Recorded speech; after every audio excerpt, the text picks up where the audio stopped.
제20화 감방문이 활짝 열렸을 때 리처드는 자신의 눈을 믿을 수 없었다. 다른 사람도 아니고 루마니아의 법무부 장관 루크레티우 파트라스카노가 안으로 들어왔기 때문이다. 루마니아의 공산주의를 들여온 사람이었다. 그런 고위 관리에게 신문 받는다는 것은 이만저만한 영예가 아니었다. 그러나 법무부 장관 파트라스카노 뒤에서 감방문이 쾅 닫혔을 때 리처드는 그의 신발을 얼핏 보았다. 구두끈이 없었다. 법무부 장관은 넥타이도 매지 않고 꾀죄죄한 모습으로 셔츠를 헐렁하게 걸치고 있었다. 그도 죄수였던 것이다. 파트라스카노가 리처드 맞은편에 있는 나무 침대 위에 앉았다. 태도가 얼마나 딱딱한지 높이 존경받는 것에 매우 익숙한 인물임을 알 수 있었다. 그 정치인은 감옥에 갇혀 있었지만 평정심을 잃지 않았다. 루마니아가 부패하는 데 매우 파괴적인 역할을 하고 정말 많은 불의를 초래한 장본인이라는 사실을 리처드는 알고 있었다.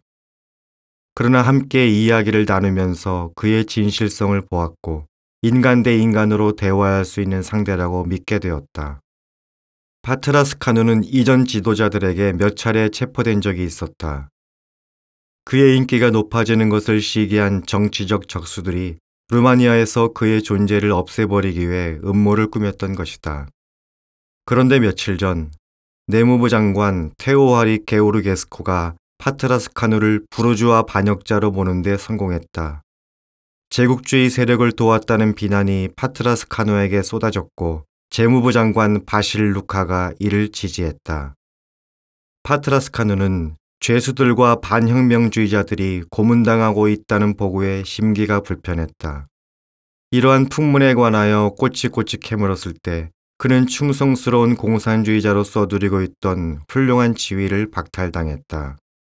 그를 제거하는 일을 마지막으로 절묘하게 마무리한 사람은 그의 옛 친구 아나 파우크였다.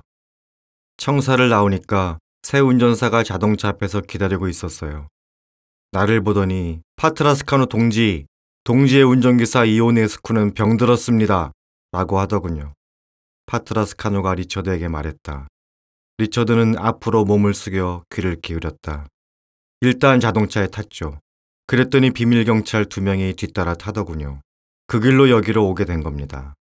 보통 교도관은 불면 날아갈 것 같은 삶은 보리 몇 알을 리처드에게 저녁으로 갖다 주었지만 파트라스카노에게는 닭고기와 치즈와 과일을 곁들인 맛있는 성찬을 갖다 주었다. 감옥에 갇힌 그 장관을 위해 포도주도 한 병 들어왔다. 그러나 식욕이 없는 그 신입 죄수는 쟁반을 리처드 쪽으로 밀었다. 덕분에 리처드는 그 잔치상을 받아 개눈 감추듯 뚝딱 먹어치웠다. 리처드가 음식을 먹는 동안 파트라스카누의 입에서 익살스러운 이야기들이 쏟아져 나왔다. 파트라스카누는 해군 장관을 시켜달라고 총리에게 요청한 스위스의 상원의원에 관하여 말해주었다. 상원의원이 요청하자 총리는 하지만 우리는 해군이 없잖아요. 라고 대답했다. 그러자 상원의원이 이렇게 말했다. 그게 무슨 문제입니까? 법이 없는 루마니아에도 법무부 장관이 있는데 바다 없는 우리 스위스에 해군 장관이 있으면 좀 어떻습니까? 리처드는 내륙국가 스위스의 해군 함대를 생각하며 껄껄 웃었다. 파트라스카노도 웃었다. 다음 날 아침 교도관 2명이 파트라스카노를 신문하기 위해 감방에서 호송해 나갔다. 리처드는 그렇게 지위가 높은 인물이 어떻게 악랄한 신문을 견딜지 의심스러웠다. 그러나 그날 저녁에 감방으로 돌아온 파트라스 카누는 신문을 전혀 받지 않았다고 말했다. 대신 그는 대학에서 법에 관하여 강연을 했다고 알려주었다. 공산주의자들이 그를 감옥에 가둔 사실을 비밀에 붙이고자 했기 때문이었다. 심지어 그의 아내도 남편이 감옥에 갇힌 것을 모르고 외국을 여행하며 호텔에 머무는 줄 알고 있었다.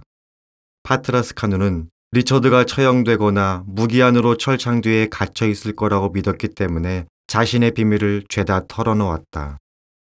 파트라스 카누가 공산주의자가 된 까닭은 공산주의 사상에 설득당해서가 아니라 1차 세계대전 이후에 일어난 일 때문이었다. 그의 아버지는 1차 세계대전 당시에 파시스트 독일군을 지지했는데 연합군이 승리하자 그의 가족은 추방당했고 그는 독일로 도망하여 대학 교육을 받았다. 그러나 그가 루마니아로 돌아왔을 때 환영해준 정당은 공산당밖에 없었다.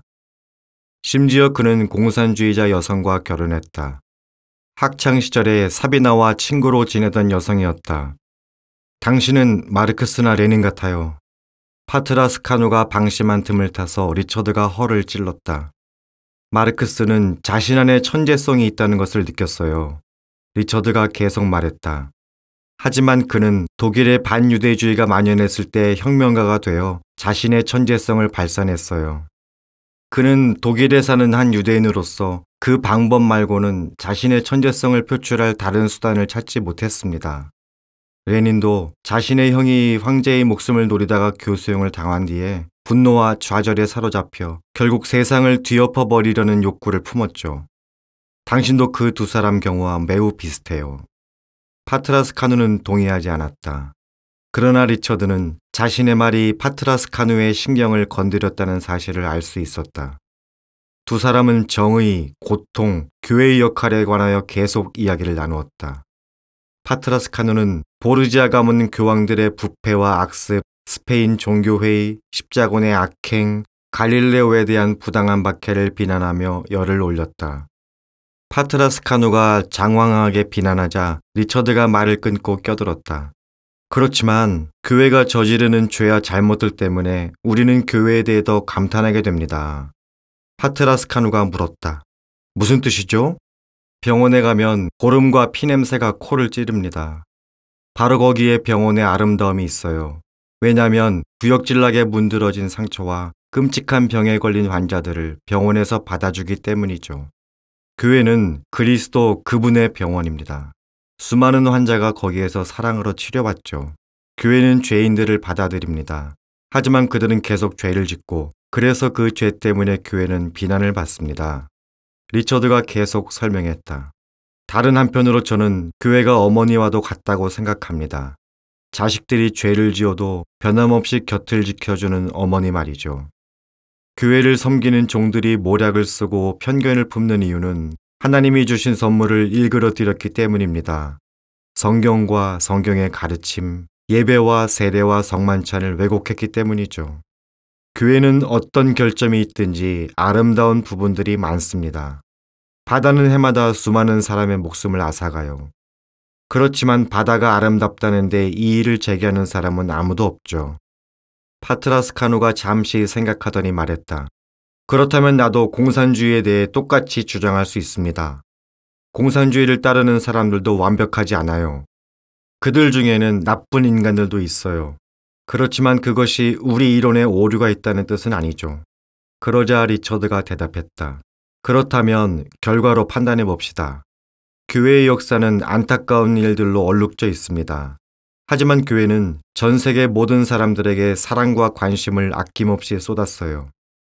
교회는 성인들을 수없이 냈고 교회의 머리에는 모든 이들 가운데 가장 거룩하신 그리스도가 계십니다. 당신의 우상은 누굽니까? 마르크스 같은 사람입니다.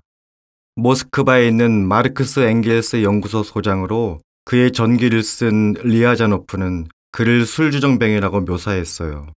혹은 레닌 같은 사람이겠죠. 레닌의 저서들에는 원한이 철철 넘칩니다. 레닌의 아내는 그가 구제불능의 노름꾼이었다고 말합니다. 공산주의는 무고한 희생자 수백만 명을 몰살하고 여러 나라를 파탄내면서 거짓말과 공포의 분위기를 조장했습니다. 공산주의의 좋은 면이 어디에 있습니까? 공산주의에 동조하던 사람들 모두 감옥에 갇히거나 처형당하거나 과거에 몰살당했다는 사실을 모르는 사람이 없어요.